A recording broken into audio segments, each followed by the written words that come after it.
Bismillahirrahmanirrahim. Assalamu alaikum. Dear students, this is Bia and you are watching Free Tuitions. आज की हमारी free tuition की class में हम पढ़ेंगे केमिस्ट्री का सब्जेक्ट और आज मैं आपको पढ़ाऊंगी केमिस्ट्री की ब्रांचेस के बारे में। ज़्यादातर लोगों को केमिस्ट्री की ब्रांचेस याद करने में ज़रा मुश्किल पेश आती है, लेकिन आज की ये वीडियो देखने के बाद आपको केमिस्ट्री की ब्रांचेस कभी भी नहीं भूलेंगी।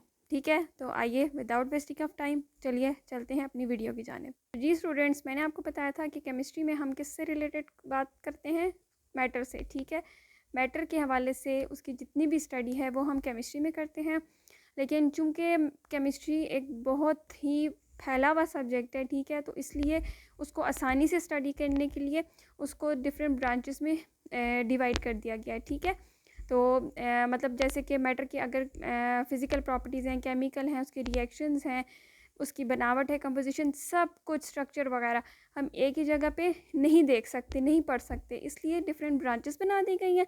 ब्रांचेस की मदद से हम easily one by one matter की स्टडी कर सकते हैं। ठीक है, तो आइए देखते हैं केमिस्ट्री की ब्रांचेस क्या हैं।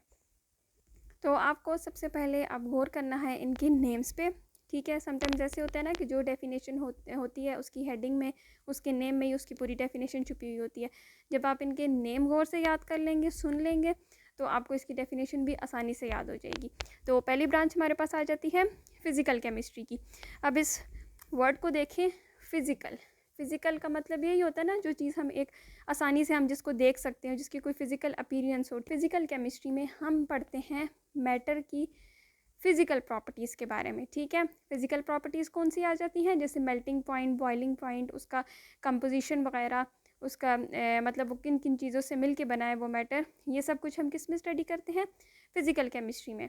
नेक्स्ट ब्रांच ऑफ केमिस्ट्री में हमारे पास आ जाती है ऑर्गेनिक केमिस्ट्री। तो ऑर्गेनिक केमिस्ट्री में हम किसके बारे में पढ़ते हैं, it is the branch of chemistry in which we study about the carbon and their derivatives. ठीक है, तो आपने देखा होगा ना, पीरियोडिक टेबल में बहुत सारे एलिमेंट्स होते हैं, जिनमें क्या कौन कौन से हैं, एक कार्बन है, हाइड्रोजन भी है और ऑक्सीजन भी है।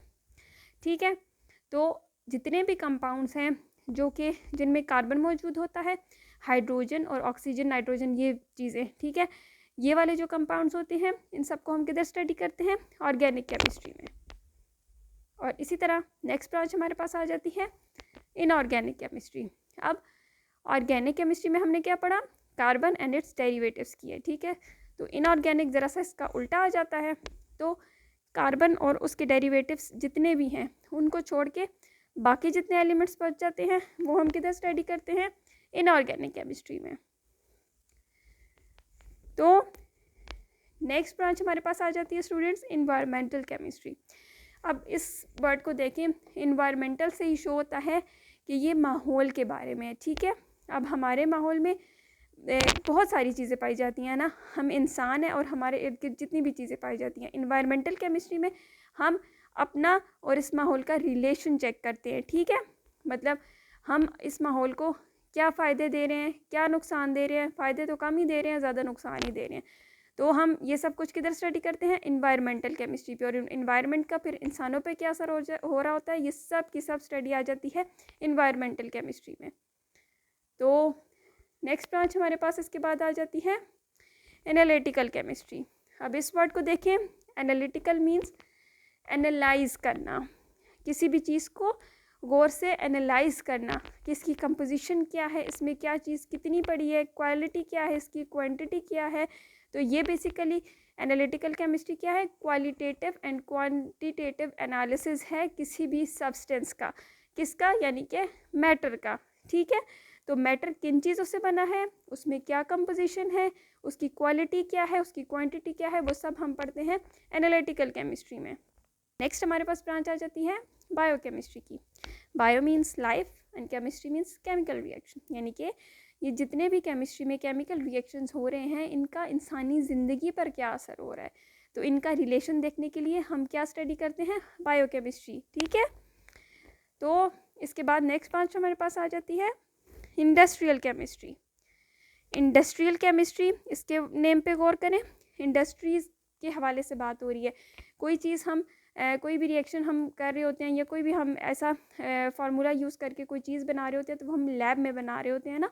ठीक है, स्टूडेंट्स तो ज़्यादा लैब में ही बनाते हैं ना वो चीज़, तो ये एक बहुत छोटे पैमाने की बात है। लेकिन जब इंडस्ट्रियल केमिस्ट्री की बात आती है तो ये बहुत बड़े पैमाने की बात हो रही है, यानी कि कोई ऐसी चीज़ तैयार करना जो कि बहुत सारे लोगों के लिए बनाई जाए। तो वो काम को किस लेवल पे करते हैं, इंडस्ट्रियल लेवल पे करते हैं। तो ये सारी स्टडी कैसे आ जाती है इंडस्ट्रियल केमिस्ट्री में। फॉर एग्जांपल सबसे पहले तो आप कपड़ों की मिसाल ले लें, जैसे कि हमारे लिए हम जो अच्छे अच्छे कपड़े पहनते हैं वो सब कुछ किधर बनता है, कि इंडस्ट्रीज़ में बनता है। तो केमिस्ट्री हर एक चीज़ में इन्वॉल्व है, ठीक है।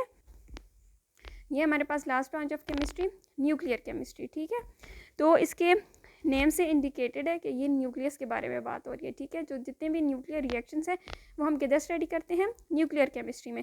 फॉर एग्जांपल एटॉमिक बॉम्ब में भी न्यूक्लियर रिएक्शन हो रहा होता है, जैसे कि उसमें एटम का न्यूट्रॉन जो है वो डिफरेंट रेडियो एक्टिव कंपाउंड्स के साथ उसे बम्बार्ड किया जाता है, जिसकी वजह से धमाके होते हैं।